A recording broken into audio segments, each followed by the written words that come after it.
Recursos naturales. El valor actual afecta profundamente al descubrimiento y uso de los recursos naturales. Puede que haya suficiente petróleo bajo tierra durante varios siglos, pero su valor presente determina cuánto petróleo es necesario para reponer lo que le costaría a cualquier persona descubrirlo en un momento dado, y puede que este petróleo apenas sea suficiente para cubrir una decena de años. No lograr entender esta realidad económica ha llevado, durante muchos años, a numerosas y falsas predicciones de que el petróleo, el carbón o algún otro recurso natural se está agotando. En 1960, por ejemplo, un exitoso libro indicó que Estados Unidos tenía suficiente petróleo solo para 13 años al ritmo de consumo de aquel momento. En esa época, las reservas probadas de Estados Unidos apenas alcanzaban los 32.000 millones de barriles. Al final de estos 13 años, las reservas probadas de Estados Unidos eran de más de 36.000 millones de barriles.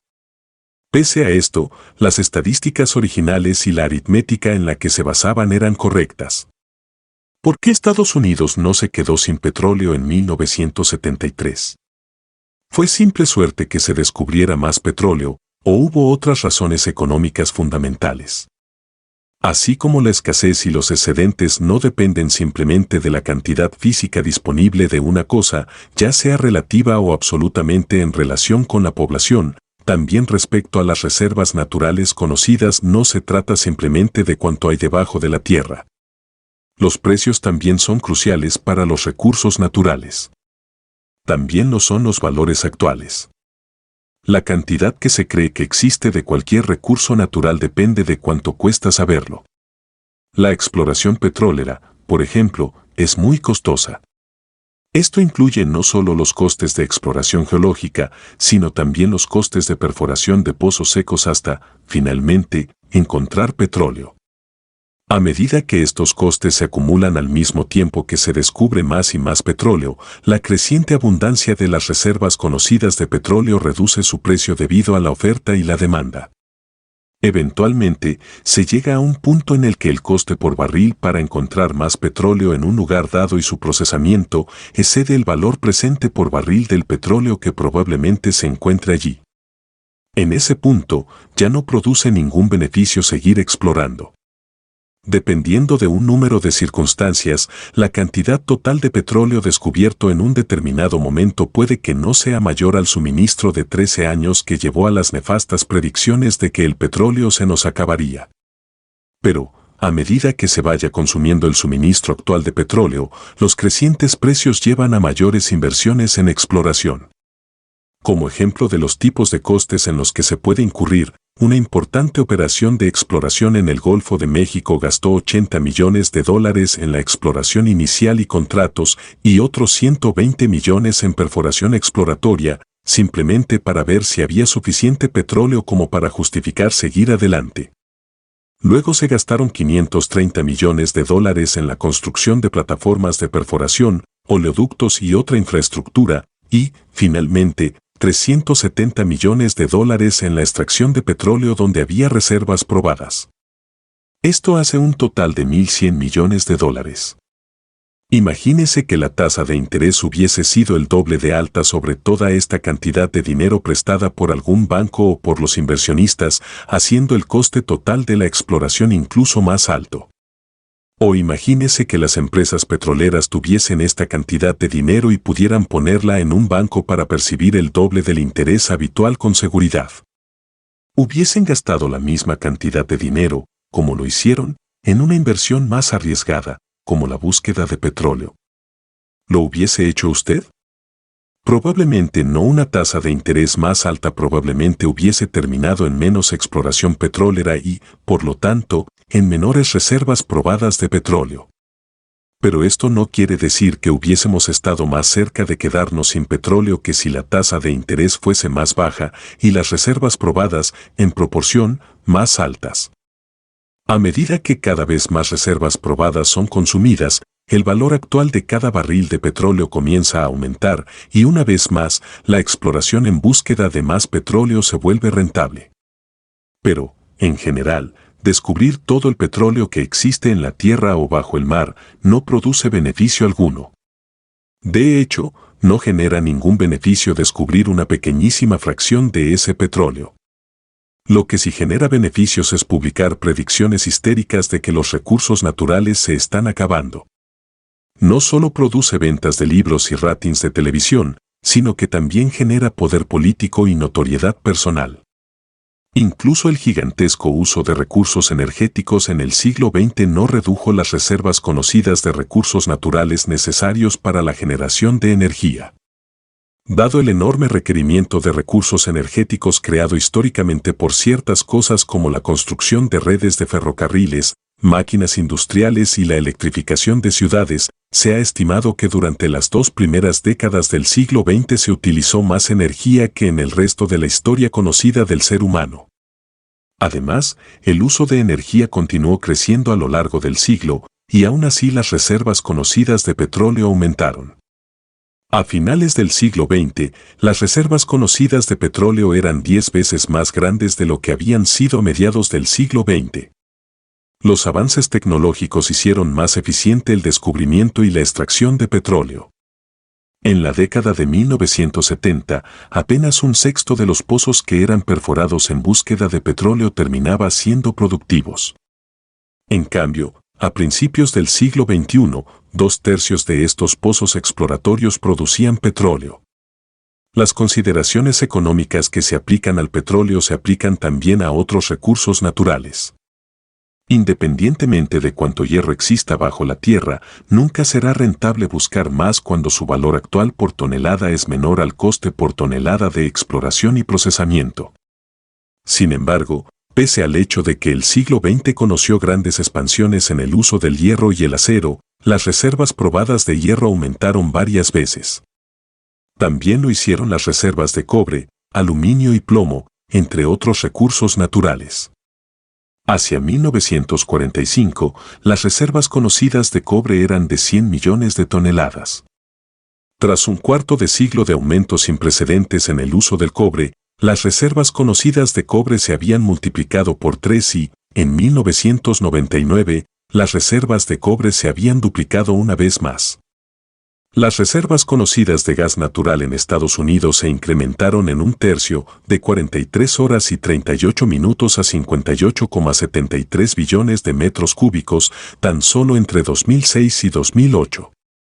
Incluso después de que un depósito de petróleo haya sido descubierto bajo la tierra o el mar y el petróleo esté siendo extraído y procesado, existen consideraciones económicas que previenen de que ese depósito de petróleo sea explotado hasta quedar seco.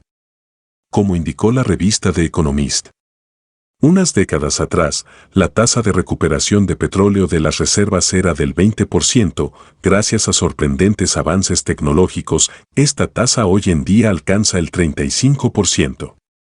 En otras palabras, casi 2/3 del petróleo que está en un depósito bajo tierra se deja allí porque sería demasiado costoso succionarlo todo, o incluso gran parte del mismo, con la tecnología actual y a los precios actuales. Pero el petróleo aún sigue allí y se conoce su ubicación.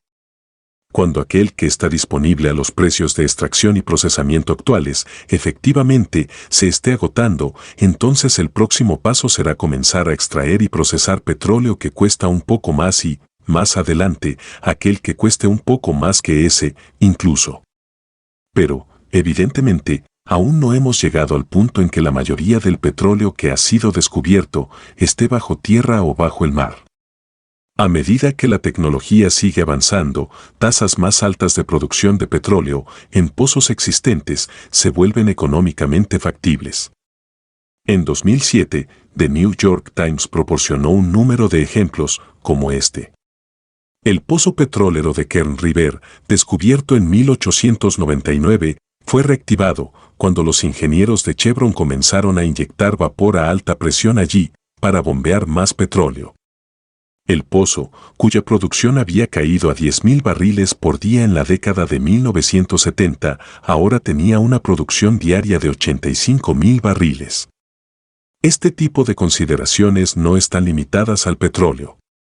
Cuando el carbón se podía obtener fácilmente de la superficie, no valía la pena realizar excavaciones y construir minas de carbón, ya que el que se extraía a precios más altos de debajo de la tierra no podía competir, en precio, con aquel que podía ser obtenido a un menor coste, en la superficie.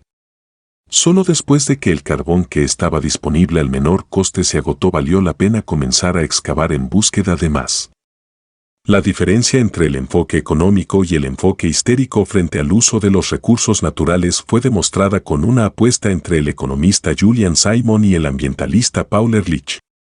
El profesor Simon ofreció apostar a cualquier persona que un grupo cualquiera de 5 recursos naturales no aumentarían sus costes reales en un periodo que éstas eligiesen. Un grupo liderado por el profesor Ehrlich aceptó la apuesta y eligió 5 recursos naturales. También eligió 10 años como el periodo establecido para medir el cambio de los costes reales de estos recursos naturales. Al final de la década, no solo habían terminado bajando los costes de esos recursos naturales, sino que también lo hicieron los costes de todos y cada uno de los recursos que ellos habían esperado que se incrementasen.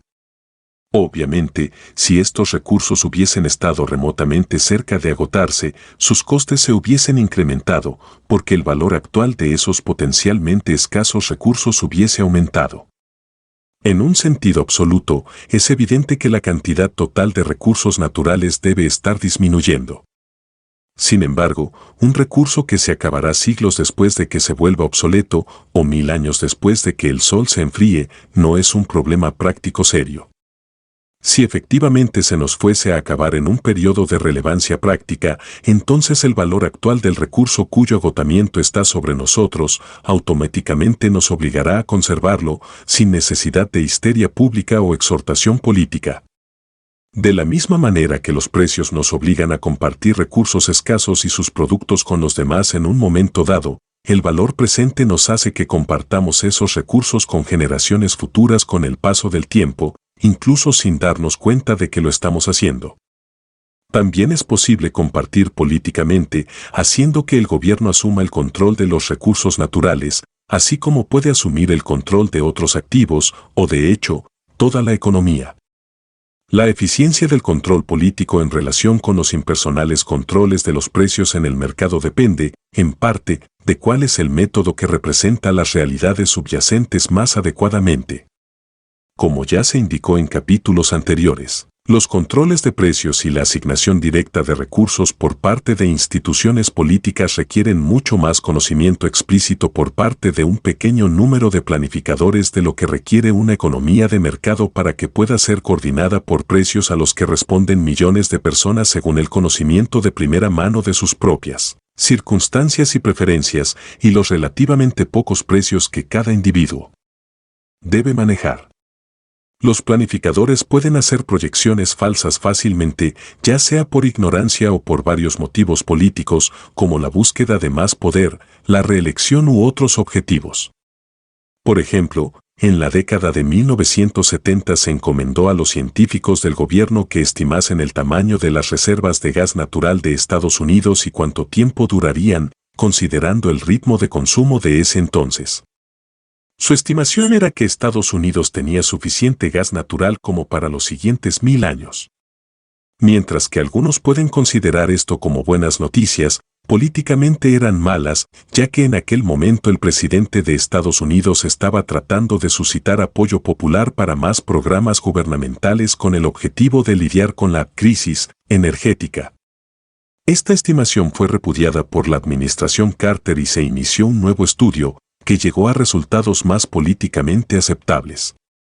A veces, las reservas probadas de un recurso natural parecen ser particularmente pequeñas porque la cantidad disponible a los costes actualmente factibles está, de hecho, cerca de agotarse en unos pocos años. Puede que existan enormes cantidades disponibles a un coste de extracción y procesamiento un poco más alto, pero estas cantidades adicionales no se tocarán, de ninguna manera, hasta que las cantidades disponibles a costes más bajos se agoten. Por ejemplo, antes, cuando había grandes depósitos de carbón disponibles en la superficie, alguien podía hacer sonar la alarma indicando que el carbón que era económicamente factible para ser utilizado, el que se podía obtener sin costes prohibitivos, se estaba agotando. Pero nuevamente, el propósito mismo de los precios es el de ser prohibitivos. En este caso, esa prohibición evita que recursos más costosos sean utilizados sin necesidad, siempre y cuando existan otras fuentes menos costosas del mismo recurso. Una situación similar existe el día de hoy, cuando gran parte del petróleo encontrado en un depósito no se extrae porque los costes de extraer más del pozo más fácilmente accesible no pueden ser cubiertos a los precios de mercado actuales.